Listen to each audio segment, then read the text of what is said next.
안녕하세요. 안녕하세요. 천리살롱입니다. 오늘은 3회 잠깐 등장하셨던 마르코와 함께 진행을 해보도록 하겠습니다. 안녕하세요. 마르코입니다. 오늘 소개할 책은 무언가요? 오늘 소개해드릴 책은 데니얼 레비틴의 정리하는 뇌입니다. 저자 데니얼 레비틴은 많이들 아시겠지만 유명한 1만 시간의 법칙을 주창한 심리학자이자 신경과학자인데 어느 분야든 세계적인 수준의 전문가 또는 마스터가 되기 위해서는 1만 시간 이상의 연습이 필요하다는 법칙인데요. 이 책으로 또 다른 중요한 이야기를 하고 있는 거군요. 네, 이 정리하는 뇌는 2015년에 출간이 되었고요. 지금까지도 많은 분들에게 읽혀지고 있는데 참고문헌만 50페이지가 넘게 채워질 정도로 방대한 양의 논문과 실험 결과들로 실제적인 사례들을 보여주면서 독자들에게 객관적인 신뢰성을 높여주고 있습니다. 이 책은 한정된 용량을 사용할 수밖에 없는 인간의 뇌를 가장 효율적으로 사용하는 방법이 무엇인지에 대한 구체적인 이야기를 하고 있는데요. 저자는 범주화와 외부화의 중요성을 말하고 있습니다. 범주화와 외부화를 차근차근 알아보겠지만 범주화라고 하는 것은 마치 색인처럼 중요한 목록을 체크해 놓고 찾아보기 쉽도록 무언가를 구분한다는 것, 뭐 그런 거 아닌가요? 맞습니다. 범주화라는 것은 자신이 해야 할 일을 중요도와 시간에 따라 구분해 놓는 것을 의미하는데 쉽게 말씀드리면 중요하고 급한 일, 중요하지만 급하지 않은 일, 중요하지 않지만 급한 일, 중요하지도 않고 급하지도 않은 일 이렇게 네 가지로 구분을 할 수 있는데 그렇게 구획을 나누어서 구분해 놓으면 우리의 뇌를 아주 효율적으로 사용할 수 있다는 원리입니다. 마치 용도별로 잘 정돈된 서랍장처럼 문을 열면 내가 필요한 물품을 쉽고 빠르게 선택하는 것과 같은 원리입니다. 우리가 사는 현대사회는 정보는 너무 많이 넘쳐나고 결정할 것은 너무 많잖아요. 그런데 우리 인간은 한정된 뇌 용량을 가지고 있어서 일정한 양의 결정 개수를 채우고 나면 그 이후에는 판단의 정확도가 현저히 낮아진다고 해요. 이해하기 쉽도록 예를 들자면 야구 경기에서 잘 던지는 투수가 일정한 양의 투구수까지는 최고 구속의 강속구를 던질 수 있지만 일정 양을 채우고 나면 속도가 현저히 떨어져서 홈런을 맞거나 점수를 내줄 확률이 높아지거든요. 그래서 현대 야구에서는 투수의 투구수를 체크하고 적당한 시기에 투수를 교체하는데 강속구만을 던지진 않죠. 강속구만을 던지면 금세 힘이 빠져서 네. 이른바 강약 조절이라고 하는 것을 적절하게 이뤄서 투수로서 효율성을 극대화시키는데 제 생각에는 마치 뇌도 한정된 용량을 가지고 있기 때문에 적절한 용량을 지속적으로 확보해야 중요한 일을 결정하고 판단할 때 현명한 판단을 할 수 있다는 것을 말해주는 것 같아요. 네. 프로 야구 선수들이 왜 계속 강속구만 던지면 되는데 강약 조절을 해야 하는 것인가에 대한 질문을 다시 해보면 에너지가 무한하지 않거든요. 유한한 에너지를 가지고 이 한 경기를 끝까지 최적의 상태로 이끌어 가야 되는데 그러기 위해서는 전략이 필요한 거죠. 제일 먼저 해야 될 것은 언제 내가 강속구를 던지고 언제 변화구를 던지는지에 대한 범주화를 미리 무의식적으로 해놓고 시의적절하게 그것을 판단을 해야지만 결과적으로 경기가 끝났을 때 좋은 결과가 나올 수 그렇죠. 있다는 것을 실행하고 있는 거죠. 뇌도 마찬가지 원리로 우리가 일상을 가만히 들여다보면 아침에 일어나서 하루를 시작하자마자 정말 수많은 사소한 선택들을 하면서 시간이 흐르는데 그 시간 속에서 뇌 용량이 굉장히 많이 소모가 되고 있는 중이에요. 사소한 결정들이 이런 것들이거든요. 예를 들면 눈을 뜨자마자 카톡이나 문자를 받고 답장을 하거나 인스타그램이나 페이스북을 확인하면서 댓글을 달거나 인터넷 쇼핑을 하면서 구매 목록을 결정하거나 뉴스를 보면서 나의 판단을 대입해보는 것 등등이 모두 해당이 되는데 정확히 네. 아침에 일어나서 내가 하는 행동하고 너무 일치하는데 일치하세요? 네. 그렇게 되면 우리 뇌에서 판단을 담당하는 신경 네트워크는 어떤 판단이 더 우선적이고 중요한지 인식하지 못하고 판단의 개수만 카운팅을 하고 있을 뿐이란 말이에요. 그래서 한정된 뇌의 총량이 채워지면 그 이후에는 판단과 결정의 정확도가 낮아지게 되는 거예요.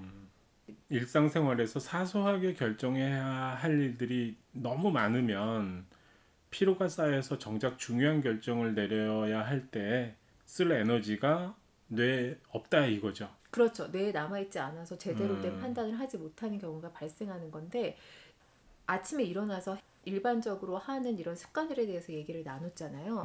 근데 마르코 님도 지금까지 그런 행동들을 하면서 뇌가 소모된다는 걸 인지하고 계셨나요? 아니요, 전혀 뭐 인지하지 못해. 네. 오히려 그 행동들이 나에게는 휴식을 준다라는 생각을 가지고 행동했던 거거든요. 맞아요. 대부분의 사람들이 그렇게 알고 그냥 그 시간은 내가 중요한 업무를 하기 전에 잠깐 그냥 딴짓, 뭐 휴식 시간 이렇게 생각을 하는데, 사실은 그게 아니라는 거죠. 우리는 굉장히 뇌의 소모를 지금 일으키고 있는 중이었던 거예요. 그래서 집중해서 해결해야 하는 중요한 업무가 기다리고 있다면 그 시간 전까지는 뇌 용량의 소모를 최대한 줄이기 위한 노력이 필요한 거고, 스마트폰을 잠시 꺼둔다거나 산책을 한다거나 이런 행동을 통해서 뇌를 휴식 상태로 만들어주는 것이 좋다고 합니다.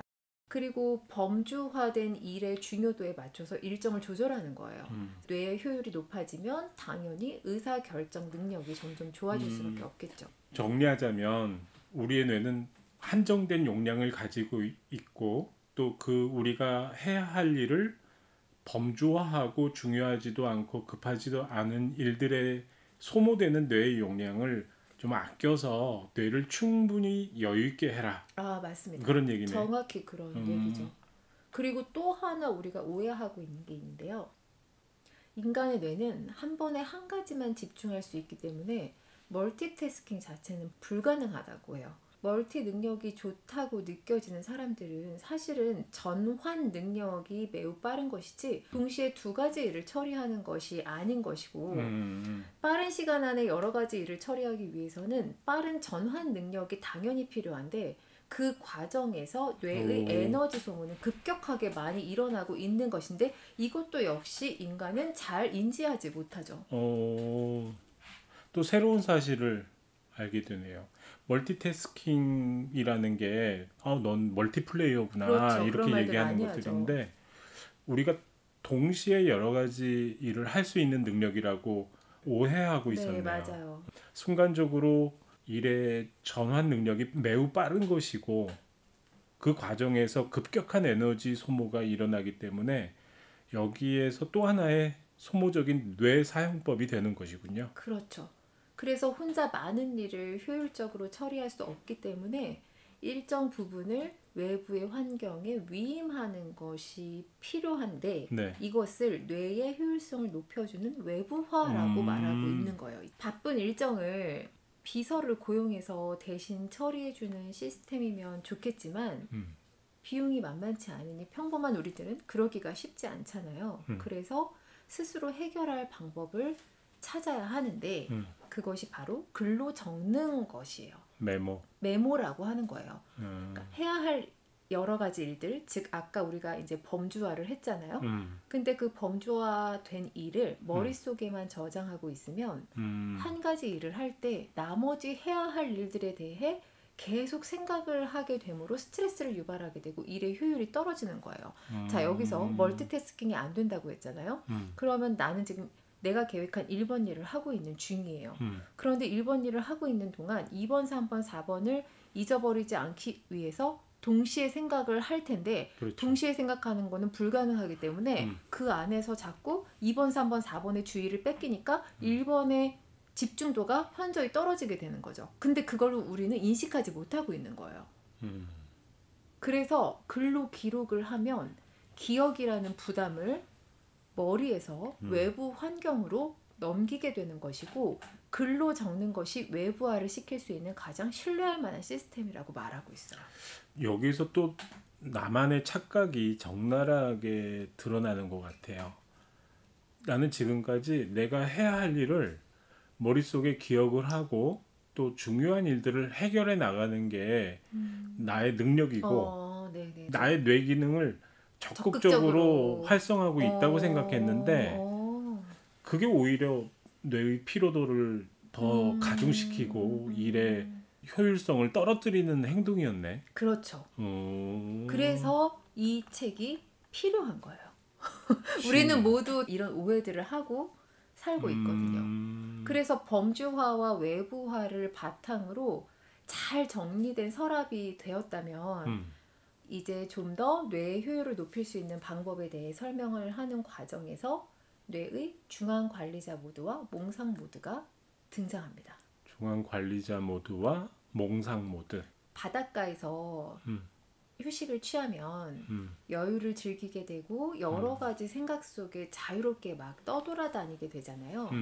몽상에 잠기곤 하는데 그것은 단지 한 가지 생각에 집중하지 못해서가 아니라 그 어느 생각도 반응을 요구하지 않기 때문에 뇌가 휴식하는 상태가 되는 거예요. 그런 상태를 몽상 모드라고 하는 것이고 그런 반면 중앙관리자 모드는 다른 것이 우리의 인식으로 들어오지 못하게 제한해서 방해받지 않고 지금 하는 일에 집중할 수 있게 만드는 시스템이에요.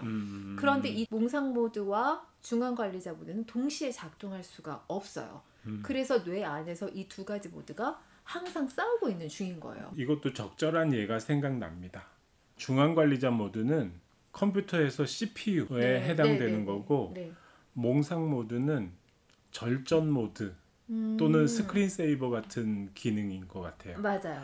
마치 업그레이드도 할 수 없는 저용량의 컴퓨터라고 치면 프로그램을 실행하면 어느 정도는 잘 실행되다가 몇 시간 계속 운용되면은 버벅거리는 현상이 나오잖아요. 네네. 그때 우리는 뭐 해요? 재부팅하거나 아니면은 백그라운드 프로그램들을 끈다거나 재부팅하면 또 얼마의 시간은 운용할 수 있잖아요.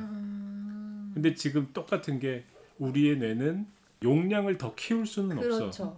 근데 한정된 용량만 가지고 있으니까 오히려 컴퓨터보다도 훨씬 자주 재부팅의 필요성이 있는 거네. 그렇죠. 그래서 어떤 일을 성공적으로 마무리하기 위해서는 중앙 관리자 모드가 반드시 필요하지만 뇌의 효율을 높이기 위해서는 반드시 몽상 모드가 필요한 거예요. 몽상 모드가 반드시 필요한 이유가 멍 때릴 때 그동안 생각지 못한 반짝이는 창의적인 아이디어가 생성이 되기도 하고 다양한 요소들이 연결되어 재조합이 이루어지기도 하고 또 오랫동안 고민했던 문제가 갑자기 풀리기도 하는 거예요. 정말 많은 사람들이 샤워할 때와 산책할 때 좋은 아이디어를 떠올리는 것도 이와 같은 맥락인데 항상 계획대로 철저하게 집중해서 생활하는 것만이 최선이 아니라는 거예요. 그래서 우리는 뇌의 고단함을 줄여줘서 몽상 모드에서 발현된 그 좋은 아이디어를 기반으로 중앙관리자 모드와 적절하게 균형을 이루면서 현실화시키는 것이 중요한 것이죠. 다시 말해서 중앙관리자 모드와 몽상 모드는 서로 대응하는 관계이면서도 협력하고 서로에게 반드시 필요한 관계인 거예요. 중앙관리자 모드는 몰입할 수 있는 능력을 제공해 주는 것이고 몽상 모드는 어떤 것에 몰입해야 하는지 그 주제를 떠올리게 해주는 역할을 하는 것이죠. 중앙관리자 모드에서 집중하고 일을 실행할 때는 피로도가 어느 정도는 쌓인다라는 얘기고 그것이 몰입하고는 어떤 차이가 있는 거예요? 몽상 모드를 기반으로 중앙관리자 모드에서 지시를 내리면 우리가 계획했던 일들을 하나씩 처리해 나가고 있는 중이잖아요. 그런데 뇌의 용량은 한정이 되어 있기 때문에 무한대로 쓸 수 없죠. 근데 그 중앙관리자 모드의 지시를 받고 내가 어떤 일을 실행을 할 때 몰입이 중요하다고 지금 얘기를 하는 거잖아요. 그러면 몰입할 때와 몰입하지 않을 때 분명히 차이가 있다는 건데 예를 들면 작가나 건축업자, 예술가, 공학자 이런 분들은 긴 시간이 필요한 프로젝트에 힘을 쏟는 사람들이란 말이에요. 이분들이 하는 일을 마무리를 하려면 몇 주나 몇 달, 심지어 몇 년이 걸리고 그에 따르는 보상이나 칭찬과 만족을 얻으려면 아주 오랜 시간이 필요할 수도 있어요. 그런데 그 보상이 바로 나에게 즉각적으로 되지 않는다 하더라도 우리는 그 오랜 시간을 버텨내야 되는 거잖아요. 그러려면 매일매일 기다리는 마음으로만 버틸 수는 없는 거죠. 그럼 그 오랜 시간을 효율적으로 보내기 위한 방법을 찾아야 하는데 가장 좋은 방법이 몰입하는 거라고 얘기를 하는 거예요. 근데 그게 왜 가장 좋은 방법이냐? 몰입 상태가 되면 내가 하고 있는 행위와 지각을 별개라 생각하지 않게 되고 내가 생각하는 것이 곧 행동이 되는 거예요. 그리고 몰입 상태에서는 실패에 대한 두려움으로부터 해방되는 자유를 경험하게 되고 스스로 무엇을 해야 하는지 인식은 하고 있지만 그것을 하고 있다는 느낌은 들지 않기 때문에 자아가 여기에 관여하지 않고 완전히 사라져 버리게 되는 거예요. 뇌의 회로들이 자율적으로 그 과제를 수행할 수 있게 되었기 때문에 중앙 관리자로부터 지시를 더 이상 받을 필요가 없어지는 단계에 이르게 되는 거예요. 이거는 굉장히 놀라운 거죠, 사실. 즉 중앙 관리자 모두의 지시를 받아서 어떤 일을 수행을 하지만 내가 지금 중앙 관리자 모두의 지시를 받고 있다는 그 인식 자체가 없기 때문에 몰입을 할 때는 그 안에서 최선의 효율이 이끌어지게 되는 결과를 맞이하게 되는 거죠. 그러니까 몰입하는 그 즐거움은 여러 책에서도 나오거든요. 네, 몰입의 즐거움, 뭐 몰입하는 효과, 몰입을 해야 한다. 우리는 근데 왜 몰입해야 하는지에 대한 그 이유에 대해서 뇌가 작동하는 시스템과 뇌신경과학의 입장에서 접근해서 이렇게 유기적으로 밝혀낸 책은 저는 이번에 정리하는 뇌를 통해서 처음 읽게 됐어요. 지금까지 이야기한 거를 토대로 정리하자면 우리가 뇌를 어떻게 활용해야 되는가, 그리고 어떻게 피로하지 않게 더 활용할 수 있는가, 그 방법적인 것들을 매우 구체적으로 얘기해주고 있는 거네요. 맞습니다. 그러니까 피로가 동반이 되면 당연히 집중도가 떨어지게 되고 몰입의 단계까지는 갈 수가 없는 것이기 때문에 최대한 피로하지 않은 상태에서 내가 같은 일을 하더라도 몰입할 수 있는 방법에 대한 얘기를 하고 있는 거고요. 뇌가 어떻게 작동하는지에 대해 이해하는 것이 누군가의 삶의 경험과 철학을 받아들이는 것보다 훨씬 낫다라는 말이 있어요. 그런 말이 있다고요? 네. 누가 말했는데? 모르겠어요, 그거. 이 저자가 얘기한 것 같은데? 아직 기억은 잘 안 나요. 그런데 이 저자가 얘기를 했을 수도 있고 이 책을 읽고 또 감동을 받은 어떤 독자가 얘기를 했을 수도 있는데 저는 이 말에 많이 동의를 하는 입장이에요. 왜냐하면 내가 생각하는 롤모델의 삶을 따라해 보는 것도 굉장히 좋은 방법이고 또 내가 좋아하는 철학자들의 삶의 메시지를 내 삶에 녹여내는 것도 되게 좋은데 그 녹여내는 과정에서 나라는 사람에 대한 이해도, 내 뇌의 작동에 관한 이해도가 동반이 되어야 굉장히 현명하고 효율적으로 녹여진다고 생각을 하거든요. 내가 해야 하는 많은 일들을 중요도와 시간에 따라서 범주화하고 글로 쓰는 행동 또 메모를 통해서 정리의 부담을 뇌에서 외부의 세계로 외부화하고 실수할 가능성이 그만큼 줄어든다, 그 얘기고. 네. 그 과정에서 몽상 모드, 그러니까 멍 때리는 분위기, 여행 간다거나 좀 휴식기를 갖는다거나 이런 것들의 중요성을 인식하고 뇌에게 휴식 시간을 제공하면 중앙 관리 모드에서는 집중하고 더 나아가서 몰입할 수 있도록 도와준다. 네. 이제 전체적인 흐름은 그런 얘기 같아요. 네, 맞습니다. 그 정리된 마음이 우리가 단순히 실수를 피하는 것 이상의 일을 하게 해주는 것이고 또 더 나아가서 상상하지도 못했을 일을 하게 하고 상상하지 못했던 곳에 갈 수 있게 도와줄 수 있다는 것이에요. 저에게는 정말 도움이 많이 되었던 책이라고 자신 있게 말씀드릴 수 있고요. 특히 여러 가지 일을 동시에 하고 있는 제 생활을 좀 들여다보면 집중하면서 일의 효율을 높일 수 있게 만들어준 지침서였거든요. 그래서 용도별로 잘 정리정돈된 서랍장처럼 보이지 않는 우리의 뇌도 잘 정리가 되어 있으면 놀라울 정도로 집중력을 발휘하게 되고 좋은 판단력으로 일의 효율성이 극대화된다는 그런 이야기입니다. 오늘 이런 얘기가 나의 생활에서 되짚어 보면 잘못된 습관들이 잘못된 뇌 활용법들이 네. 정말 많았구나 하는 생각이 드네. 그리고 여러분들도 복잡한 일상을 정리정돈하면서 살아나가야 되는 분들이 되게 많잖아요, 요즘. 더군다나 예술가들은 또 예술 작업을 병행하기 위해서 다른 일을 하고 계시는 분들이 되게 많은데 그런 복잡한 일상을 정리정돈하면서 몰입해야 하는 상황이 필요하신 분들에게는 이 책을 저는 적극적으로 추천해 드립니다. 나는 물론 창작자들, 여러 가지 창조적인 일들을 하는 사람들에게도 굉장히 좋지만 마케팅, 영업 쪽으로 일을 하시는 분들도 네네. 굉장히 큰 맞아요. 도움이 될 것 같은데 맞아요. 강력히 추천해 드립니다. 모든 사람에게 사실 필요한 부분인 것 같습니다. 많은 도움이 됐어요. 감사합니다. 네. 오늘도 여러분들한테 조금이나마 도움이 될 만한 책을 고르고 이렇게 또 마르코님과 함께 특별한 진행을 해봤는데 좋았습니다. 여러분들은 어떠셨는지 모르겠어요. 저희는 되게 재밌게 얘기를 했던 것 좋았어요. 같습니다. 좋았어요. 감사합니다. 네, 다음에 또 기회가 되면 네. 적극적으로 참여하겠습니다. 아유, 감사합니다. 네. 그러면 여러분 끝까지 함께 해주셔서 진심으로 감사드리고요. 구독과 좋아요는 천리살롱에게 큰 힘이 됩니다. 지금까지 천리살롱이었습니다.